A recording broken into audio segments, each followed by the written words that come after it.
കൃഷ്ണായ വാസുദേവായ ഹരയേ പരമാത്മനേ പ്രണതക്ലേശനാശായ ഗോവിന്ദായ നമോ നമഃ. ശ്രീമദ് ഭാഗവതം ഏകാദശ സ്കന്ധം അധ്യായം 26. നമ്മൾ പുരൂരവസിൻ്റെ കഥയാണ് പറയണത് അല്ലേ. അതായത് ഐളൻ എന്നുള്ള ചക്രവർത്തി പുരൂരവസിന് ഉർവശി വിട്ടുപോയപ്പോൾ കാമപരവശനും ദുഃഖപരവശനുമായിട്ട് അദ്ദേഹം പശ്ചാത്താപം കൊണ്ടും ദുഃഖം കൊണ്ടും വിരക്തി വന്നു. അത്ര ദുഃഖമായി. എന്നിട്ട് പരമവിരക്തി വന്നിട്ട് പരമവിരക്തനായിട്ടുള്ള ആ പുരൂരവസൻ്റെ ഗാഥയാണ് ഐളഗീതം. കാരണം ഐളെന്നും പേരുണ്ട്, അല്ലെങ്കിൽ പുരൂരവസ എന്നല്ല, ശരിക്കും പേര് ഐള എന്നാണ്. അപ്പോൾ ഐളൻ എന്നാണ് പേര് ശരിക്കും, പക്ഷെ പുരൂരവസം എന്നാണ്. അതായത് ബുധൻ്റെയും ഇളയുടെയും മകനാണ് കേട്ടോ പുരൂരവസ. എന്തായാലും അങ്ങനെ പരമവിരക്തനായിട്ടുള്ള പുരൂരവസൻ്റെ പാട്ടാണ് ഭഗവാൻ പറയാൻ പോണ കേട്ടോ. ത്യക്ത്വാത്മാനം വ്രജന്തീം താം നഗ്ന ഉന്മത്തവൻ നൃപ വിലപന്വന്വഗാജായേ ഘോരേ തിഷ്ഠേതി വിക്ലവ. ഒരു ചക്രവർത്തിയാണ് കേട്ടോ, നമ്മളത് ഓർമ്മിക്കണം. എന്താണ്? ആത്മാനം ത്യക്ത്വ, തന്നെ ത്യജിച്ച്, അതായത് പുരുഷനെ വിട്ടിട്ടേ, വൃജന്തീം താം, ഓടിപ്പോകുന്ന ഔർവശിയെ കണ്ട് ഞാൻ പോവുകയാണ്, സ്വർഗത്തിലേക്ക് പറഞ്ഞ് പോവുകയാണ്. വിക്ലവ, മനസ്സ് കലങ്ങിയവനായിട്ട്, നൃപ, ആ രാജാവ് ചക്രവർത്തിയാണ്. ഉന്മത്താവത്ത്, ഭ്രാന്തനെ പോലെ. ഉന്മത്തവത്ത് പറഞ്ഞാൽ ഉന്മത്തൻ എന്ന് പറഞ്ഞാൽ എന്താ? ഭ്രാന്തനെ പോലെ. നഗ്ന, ഉടുതുണിയില്ലാതെ. ഘോരേ ജായേ തിഷ്ഠ, ദുഷ്ടേ, എൻ്റെ ഭാര്യയെ നിക്ക്. ഘോരേ എന്നാണ് വിളിക്കണം. ദുഷ്ടേ, പോയതിൻ്റെ സങ്കടം. നിൽക്ക്. വിലപിച്ചുകൊണ്ട് അന്വഗാത്, പിന്നാലെ പോയി. ഒന്ന് ആലോചിച്ച് നോക്കൂ, ഒരു ചക്രവർത്തി തന്നെ വിട്ടുപോയ പെണ്ണിൻ്റെ പിന്നാലെ ഉടുതുണിയില്ലാതെ നീ നിൽക്കണേ എന്ന് പറഞ്ഞ് യാചിച്ചുകൊണ്ട് ഓടുക. അതാണപ്പോൾ ഇതിൽ പറഞ്ഞത്. അല്ലേ, കഷ്ടം. എന്താണ് നമ്മൾ ആലോചിക്കണം കേട്ടോ. കഷ്ടം. കാമത്തിന് അങ്ങേയറ്റം കാമാധീനനായിട്ട്, ശരിക്കും അങ്ങേയറ്റം അധപ്പതിച്ചിട്ട്,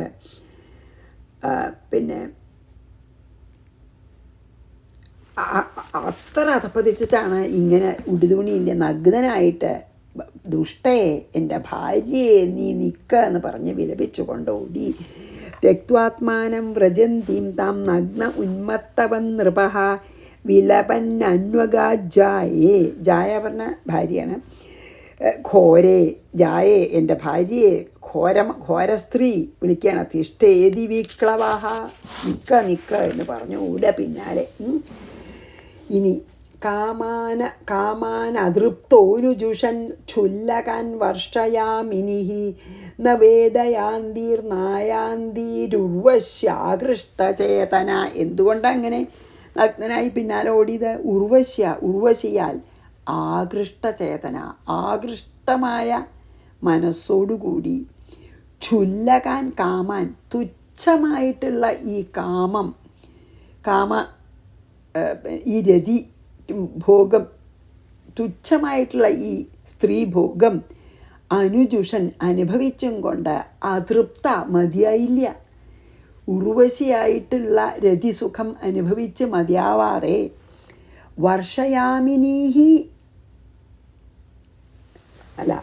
വർഷയാമിനീഹി യാന്തി മീൻസ് എന്താണ്? അതായത് കൊല്ലമായി എത്രയോ കൊല്ലം കൂടെ രമിച്ചിട്ടും ചെന്നതും വേദ അറിഞ്ഞില്ല. എത്രയോ കൊല്ലങ്ങൾ ഉർവശിയുടെ കൂടെ ഈ ഇന്ദ്രിയ സുഖം അനുഭവിച്ച്, രതിസുഖം അനുഭവിച്ച് എത്രയോ കൊല്ലങ്ങൾ കടന്നു പോയത് ഈ പുരൂരവസ് അറിഞ്ഞില്ല. ആയാന്തീഹി ച, വരുന്നതും അറിഞ്ഞില്ല. അതായത് സമയം പോണത് അറിഞ്ഞില്ല.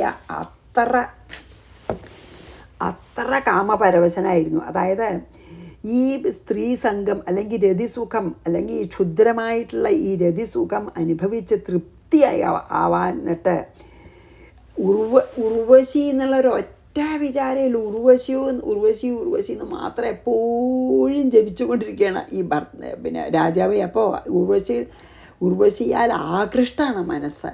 എന്നിട്ട് എത്ര അനുഭവിച്ചിട്ടും രതിസുഖം അനുഭവിച്ച് മതിയാവാതെ എത്രയോ രാത്രികൾ, അനേക വർഷങ്ങൾ രാത്രികൾ കഴിഞ്ഞുകൂടി ഇങ്ങനെ ഉർവശി വിട്ടുപോകുന്നൊന്നും ആലോചിക്കാതെയും ഈ രതിസുഖമൊക്കെ വെറും താൽക്കാലിക സുഖം, നശ്വരമാണെന്നൊന്നും ഓർക്കാതെ അനവധി വർഷങ്ങൾ കഴിഞ്ഞു പോയി. കാമാൻ അതൃപ്തോനുജുഷൻ ക്ഷുല്ലകൻ വർഷയാമിനി എന്ന വേദ അറിഞ്ഞില്ല വർഷങ്ങൾ പോയത്. യാന്തിർനായാന്തിരുർവശ്യാകൃഷ്ടചേതന, അത്ര ആകൃഷ്ടനായി. അപ്പോൾ വേറെ ഒന്നും അറിയണില്ല. അയിളവാച, എന്നിട്ട് പുരൂരവസ് പറയാണ്. ഞാൻ അയിള ഗീതം തുടങ്ങണത് ഇപ്പോൾ 7ാമത്തേലാണ് കേട്ടോ. അഹോ മേ മോഹവിസ്താര കാമകശ്മലചേതസഃ ദേവ്യാഗൃഹീതകണ്ഠസ്യ നായുഖണ്ഡ ഇമേ സ്മൃതാഃ.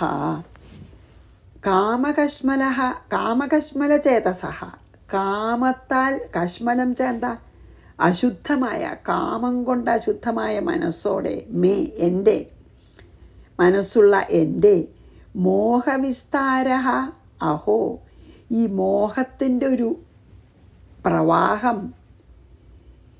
എന്താ ആ പ്രവാഹത്തിൻ്റെ ശക്തി, മോഹമാകുന്ന പ്രവാഹത്തിൻ്റെ ശക്തി, അഹോ അത് പറയാതിരിക്കുക ഭേദം. അഹോ അത്ഭുതം തന്നെയാണ് എൻ്റെ ഈ മോഹം കൊണ്ടുള്ള അവളോടുള്ള മോഹപ്രവാഹം. ദേവ്യ ഉർവശിയാൽ ഗൃഹീത കണ്ഠസ്യ, കഴുത്തോടുകൂടി ആലിംഗനം ചെയ്യപ്പെട്ട എൻ്റെ, അതൊക്കെയാണ്. ഇമേ ആയുഹു ഖണ്ഡ, രാത്രി പകലായിട്ടുള്ള ഈ ഖണ്ഡങ്ങൾ, ത സ്മൃതാഹ, എന്നാൽ സ്മരിക്കപ്പെട്ടില്ലല്ലോ. എന്താ പറയണ ഇപ്പോൾ, സങ്കടമായിട്ട് പറയണ, വിരക്തി വന്നതിന് ശേഷം പറയണതാണ്. കാമം കൊണ്ട് അശുദ്ധമായി തീർന്ന എൻ്റെ ഈ മോഹപ്രവാഹം ആലോചിച്ചാൽ അത്ഭുതം തന്നെയാണ്. എന്താച്ചാൽ ഉർവശി ആലിംഗനം ചെയ്യപ്പെട്ട എൻ്റെ ഈ കഴുത്ത് എത്രയോ രാത്രിയും പകലും കടന്നു പോയത് അറിഞ്ഞതേയില്ല എന്നാണ് പറഞ്ഞത്. കഷ്ടം. അതാണ് ഭഗവാൻ തന്നെ, അല്ല പുരൂരവസ് തന്നെ പറയുകയാണ്, കഷ്ടം. കാമത്തിന് അടിമപ്പെട്ടിട്ട് ഞാൻ ഇത്ര അധപ്പതിച്ചിട്ട് എൻ്റെ മനസ്സ് മോഹിതമായിട്ട് ഞാൻ എന്തെല്ലാം കാട്ടിക്കൂട്ടി. ഉർവശിയുടെ ആലിംഗനത്തിൽ ഞാൻ പിന്നെ മുഴുകിയിട്ട് ഞാൻ ആയുസ് പോയത്, എത്രയോ രാത്രിയും പകലും പോയത് ഞാൻ അറിഞ്ഞതേയില്ല. അങ്ങനെ ഞാൻ കളഞ്ഞു. ദുഃഖിച്ച് പറയണം അപ്പോൾ. അഹോമേ മോഹവിസ്താര, അപ്പം നല്ല വിരക്തനായിട്ടാട്ടോ. അഹോമേ മോഹവിസ്താര കാമകശ്മലചേതസഃ ദേവ്യാഗൃഹീതകണ്ഠസ്യ നായുഖണ്ഡ ഇമേ സ്മൃത. ദേവി എന്നെ ആലിംഗനം ചെയ്ത കണ്ഠത്തോടു കൂടിയ ഞാൻ ആയുസിൻ്റെ കഷ്ണങ്ങൾ പോയത് അറിഞ്ഞില്ല. ഇനി അതുതന്നെ പിന്നെയും പറയണം. നാഹം വേദാഭിനിർമുക്തഃ സൂര്യോ വാഭ്യുദിതോ മുയാ മുഷിതോ വർഷപൂഗാനാം ബതാഹാനി ഗതാന്യുത. എന്താണ് ഉദഹ? അതുമല്ലാതെ, അത് മാത്രമല്ല, അമുയ ഇവളാൽ, ഈ ഉർവശിയാൽ, മുഷിത ചതിക്കപ്പെട്ട, അഹം ഞാൻ, അവളൊരു വേശ്യ സ്ത്രീയാണ്, ചതിക്കാൻ എന്താ ഞെരുക്കം, വർഷപൂഗാനാം പല പല കൊല്ലങ്ങളിൽ, ഗതാനി അഹാനി ദിവസങ്ങൾ പോയതെങ്കിലും, സൂര്യ അഭ്യുദിത സൂര്യൻ ഉദിച്ചതിനെയോ, അഭിനിർമുക്ത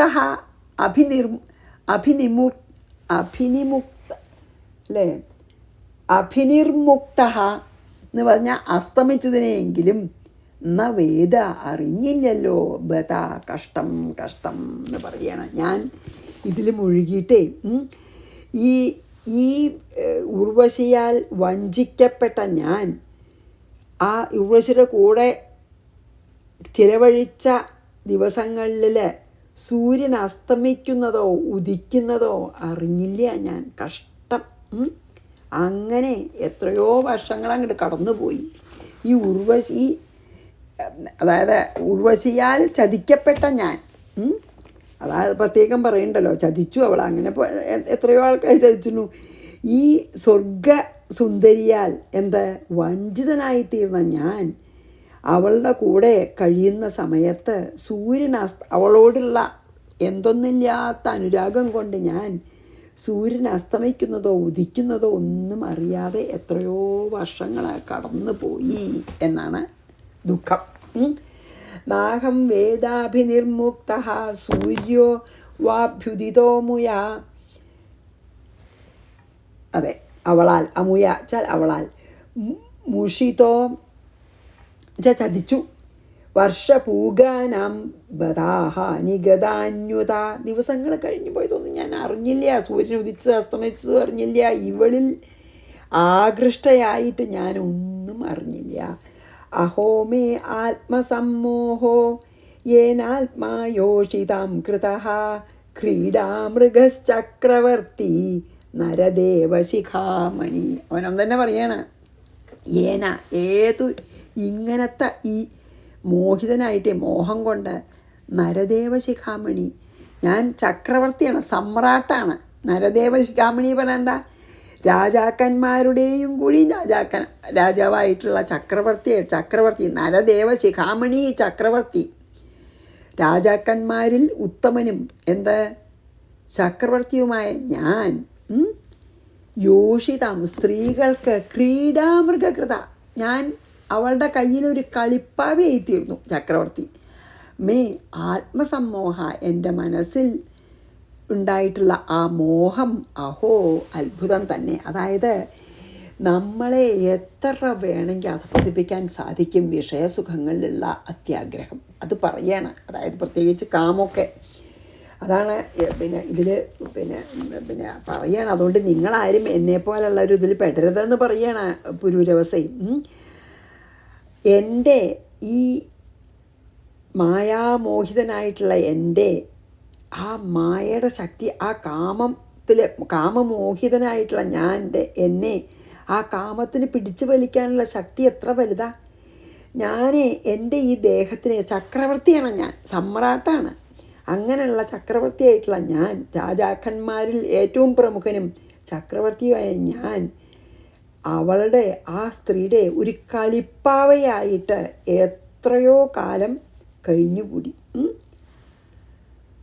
എന്നിട്ട് പിന്നെന്താ, അവൾ വിട്ടിട്ട് പോവുകയും ചെയ്യുമല്ലോ. അതാണ് ഇതിൽ അത്ര ഒരു സങ്കടം തോന്നുന്നുണ്ട്. എന്താ അറിയോ, ഈ എത്ര വിചിത്രമാണ് ഈ മനസ്സിൻ്റെ ഈ മോഹം എന്ന് പറയാണ്. ചക്രവർത്തിയായിട്ടുള്ള എന്നെ അവളൊരു കളിപ്പാട്ടാക്കി, അല്ലെങ്കിൽ കളിക്കുരങ്ങായി ഞാൻ അവളുടെ കയ്യിലെ ഒരു കളിക്കുരങ്ങായി തീർന്നു. അത്ര ശക്തിയാണ് ഈ കാമമോഹത്തിന്. അപ്പോൾ ഞാൻ എല്ലാവർക്കും ബഹുമാന്യനായിട്ടുള്ള ചക്രവർത്തിയായിട്ടുള്ള ഞാൻ ആ സ്ത്രീയുടെ കയ്യിലെ ഒരു മൃഗമായി, കളിക്കുരങ്ങ് എന്ന് പറയില്ലേ നമ്മൾ, ആ കളിക്കാനുള്ളൊരു മൃഗമായിട്ട് ഞാൻ തീർന്നുപോയി. അഹോമേ ആത്മസമ്മോഹോ യേനാത്മായോഷിതാം കൃതഃ ക്രീഡാമൃഗശ്ചക്രവർത്തി നരദേവശിഖാമണി. ആരായിട്ടെന്താ അല്ലേ, ഈ സ്ത്രീയുടെ കയ്യിലത്തെ ഒരു കളിപ്പാവയായി. ഇനി സപരിച്ഛദമാത്മാനം ഹിത്വാ തൃണമിവേശ്വരം യാന്തിം സ്ത്രിയം ചാന്വഗമം നഗ്ന ഉന്മത്തവദ്രുതൻ. എന്താണ്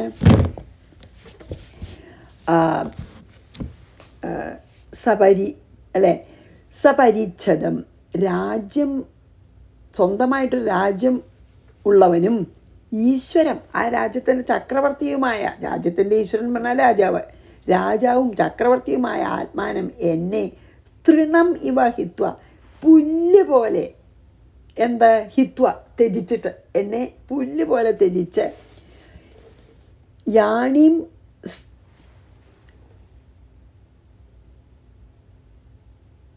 യാന്തിം സ്ത്രീയം, പോകുന്ന ആ പെണ്ണിനെ ഉന്മത്തവത് ഒരു ഭ്രാന്തനെ പോലെ നഗ്നനായിട്ട് രുദൻ കരഞ്ഞുകൊണ്ട് രുദ് പറഞ്ഞ കരയാണ്, രുദൻ കരഞ്ഞുകൊണ്ട് അന്വഗമം ഞാൻ പിന്നാലെ പോവുകയും ചെയ്തുല്ലോ.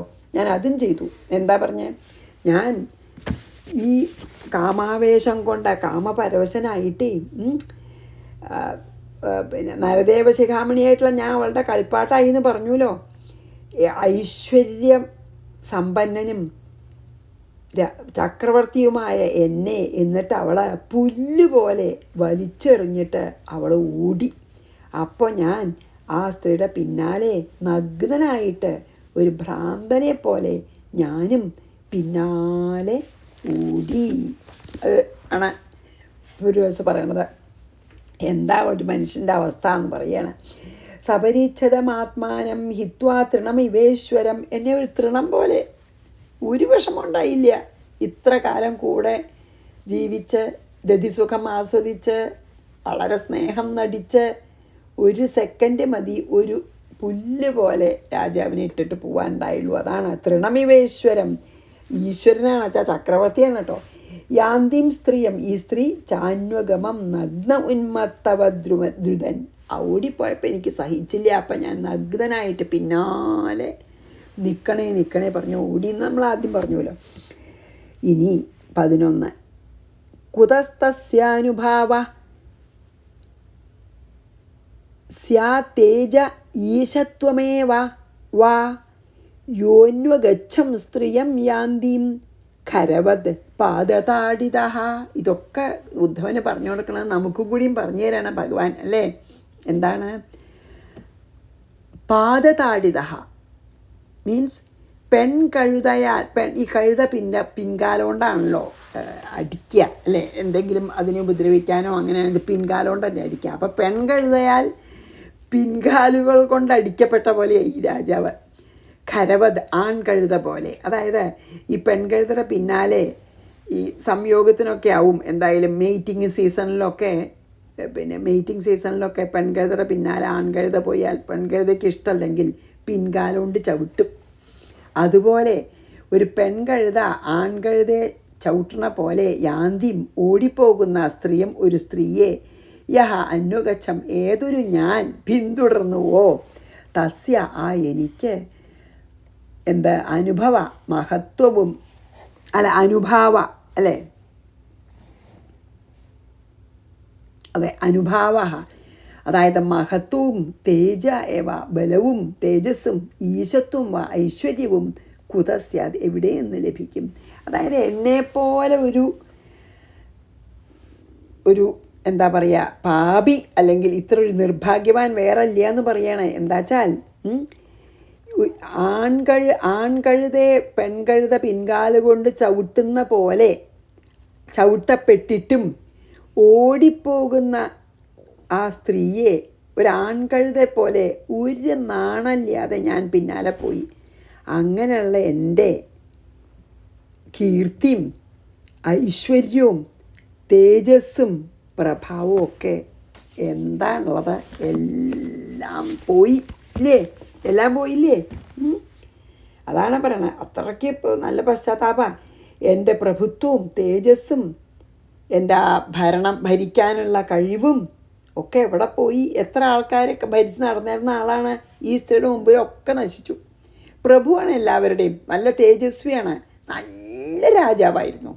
പക്ഷെ ആ രാജ്യം മുഴുവൻ ഭരിക്കാനുള്ള കഴിവുണ്ട്. ഇവളുടെ മുമ്പിലൊന്നുമില്ല. അതാണ് പറഞ്ഞത്. അങ്ങനെയുള്ള ഭരണ സാമർഥ്യമൊക്കെ ഉള്ള ആള് എൻ്റെ ആ പ്രഭുത്വവും തേജസ്സും ആ ഭരണ സാമർഥ്യമൊക്കെ ഇപ്പോൾ എവിടെ പോയി. ശരിക്കും ചവിട്ടേറ്റ ആൺകഴുതേ പോലെ ഞാൻ ആ സ്ത്രീയെ പിന്തുടരുകയല്ലേ ചെയ്തത് എന്നാണ് പറയണത്. അതല്ലേ ഞാൻ ചെയ്തത്. അവനും ചെയ്തത് തന്നെ പറയണല്ലോ. അത്രയ്ക്ക് പിന്നെ പരമവിരക്തനായി പശ്ചാത്തപിക്കുന്നുണ്ട്. അങ്ങനെ ഒരു ആയുസ് അങ്ങോട്ട് കഴിഞ്ഞു. അപ്പം ഇനി 12. കിം വിദ്യയാ കിം തപസാ കിം ത്യാഗേന ശ്രുതേന വാ കിം വിവിക്തേന മൗനേന സ്ത്രീഭിര്യസ്യ മനോഹൃതം. 12. യസ്യ മന ആരുടെ മനസ്സ് സ്ത്രീഭീഹൃതം സ്ത്രീകളാൽ ആകൃഷ്ടമാകുന്നു അവന് വിദ്യയാക്കിം വിദ്യ കൊണ്ട് എന്താ ഫലം, തപസാക്കിം തപസ് കൊണ്ട് എന്ത് ഫലം, ത്യാഗേനാക്കിം ത്യാഗം കൊണ്ട് എന്ത് ഫലം, അല്ലെങ്കിൽ സന്യാസം എടുത്താലും കാര്യമില്ല, ശ്രുതേനാവ ശാസ്ത്രം കൊണ്ട് എന്ത് പ്രയോജനം, വിവിക്തേന ഏകാന്തത്തിൽ പോയിരുന്നിട്ട് എന്ത് കാര്യം, മൗനേന മൗനമനുഷ്ഠിച്ചിട്ട് എന്ത് കാര്യം. അതായത് മനസ്സിൽ ഈ രാഗം അങ്ങോട്ട് നിറഞ്ഞാൽ പിന്നെ ഒന്നുകൊണ്ടും കാര്യമില്ല എന്ന് പറയാണ്. അതായത് സ്ത്രീയിൽ ഇങ്ങനെ കാമാസക്തനായിട്ടുള്ള, അതായത് വല്ലാതെ കാമാസക്തനായിട്ടുള്ള ഒരു മനുഷ്യന് വിദ്യ കൊണ്ട് എന്താ പ്രയോജനമുള്ളത്, തപസ്സോ കൊണ്ടോ അറിവ് കൊണ്ടോ അല്ലെങ്കിൽ പാണ്ഡിത്യം കൊണ്ടോ എന്താ പ്രയോജനമുള്ളത്. ഇനി എവിടെയെങ്കിലും ആരും ഇല്ലാത്തോടത്ത് ഏകാന്തത്തിൽ പോയി ഇരുന്നുകൊണ്ട് വല്ല കാര്യമുണ്ടോ, മൗനം പാലിച്ചത് കൊണ്ട് കാര്യമുണ്ടോ, ഒന്നും കാര്യമില്ല. അതൊന്നും കാര്യമില്ല. അതായത് ഇത് മനസ്സിന്ന് പോവാതെ, ഈ കാമാസക്തി മനസ്സിന്ന് പോവാതെ വിദ്യ കൊണ്ടോ തപസ്സുകൊണ്ടോ ത്യാഗം കൊണ്ടോ വേദവിജ്ഞാനം കൊണ്ടോ ഏകാന്തത്തിൽ പോയി ഇരുന്നത് കൊണ്ടോ മൗനമനുഷ്ഠിച്ചത് കൊണ്ടോ ഒന്നും കാര്യമില്ല. ഇത് മനസ്സിലുണ്ടെങ്കിൽ, അതായത് സ്ത്രീയാൽ ആകൃഷ്ടനായ ആൾക്ക് ഇതൊന്നുകൊണ്ടും കാര്യമില്ല. കിം വിദ്യയാ കിം തപസാ കിം ത്യാഗേന ശ്രുതേന വാ കിം വിവിക്തേന മൗനേന സ്ത്രീഭിര്യസ്യ മനോഹൃതം സ്ത്രീയാൽ അപഹരിക്കപ്പെട്ട മനസ്സോടുകൂടിയവന്. അതാണ് മനസ്സ് അപഹരിക്കപ്പെട്ടു, ഇനി വേറൊന്നുകൊണ്ടും കാര്യമില്ല എന്ന്. ഇനി പിന്നെ തന്നെപ്പറ്റി തന്നെ ആത്മനിന്ദയാണ് അതിൽ ചെയ്യണത്. 13 സ്വാർത്ഥസ്യാകോവിദം ധിങ്മാം മൂർഖം പണ്ഡിതമാനിനം യോഹമീശ്വരതാം പ്രാപ്യ സ്ത്രീഭിർഗോഖരവർജിത. എന്താണ് ഗോഖരവജ്ജിത? വർജിതല്ല, വജ്ജിത എന്നാണ്. യഹ അഹം ഏതൊരു ഞാൻ ഈശ്വരതാം പ്രാപ്യ ചക്രവർത്തിയായിട്ട്, ഈശ്വരൻ എന്ന് പറഞ്ഞപ്പോൾ ഇവിടെ പ്രജകളുടെ ഈശ്വരൻ വെച്ചാൽ രാജാവായിട്ട് ഇരുന്നിട്ടും കൂടിയും ഗോഖരവത്, അതായത് മൃഗങ്ങളെപ്പോലെ, കാളെപ്പോലെയും പശുവിനെ പോലെയൊക്കെ, അതായത് ഈ കുളമ്പുള്ള മൃഗങ്ങളെപ്പോലെ അല്ലെങ്കിൽ ആൺ കഴുതയെപ്പോലെ പറഞ്ഞല്ലോ മുമ്പേ, സ്ത്രീഭിഹിജിത സ്ത്രീകളാൽ ജയിക്കപ്പെട്ടവനായിട്ട്, സ്ത്രീജിതനായിട്ട്, ഘോഘരവജ്ജിത, അതാണ് വർജിതല്ല, ഘോഘരവജ്ജിത. അതായത് ഇങ്ങനത്തെ സ്ത്രീ കഴുത ആൺകഴുതെ പോലെ സ്ത്രീകളാൽ ജയിക്കപ്പെട്ടുകൊണ്ട്, സ്ത്രീകളുടെ അടിമയിലോ ഉർവശിയുടെ സ്വാർത്ഥസ്യ അകോവിദം തൻ്റെ ആ പ്രയോജനം അറിയാത്തവനും, താൻ ആരാന്ന് പോലും അറിയില്ല, തൻ്റെ ചക്രവർത്തിയാണ് അതുപോലും മറന്ന് മൂർഖനും പണ്ഡിതമാനിനും സ്വയം പണ്ഡിതനെന്ന് വിചാരിക്കുന്നവനുമായ മാം ധിക് എന്നെ നിന്ദിക്കണം, അവനോനെ തന്നെ നിന്ദിക്കണം. അതായത് അത്രയ്ക്ക് ഭയങ്കരമായിട്ടുള്ള ഒരു വിഡിത്താണ് ചെയ്തതെന്ന് തോന്നുകയാണ്. അതെന്താ പറയുന്നത്, ജീവിതത്തിൽ നേടേണ്ടത് എന്താണെന്നൊന്നും എനിക്കറിയാൻ കഴിയാതെ പോയില്ലോ എന്ന് ദുഃഖിക്കുകയാണ്. കാരണം ഇതൊക്കെ നശ്വരമായിട്ടുള്ള സുഖമല്ലേ, ഭഗവാനെ പ്രാപിക്കണം എന്നുള്ള ആഗ്രഹം എനിക്കുണ്ടായില്ല. അതാണ് ജീവിത ലക്ഷ്യം തന്നെ മറന്ന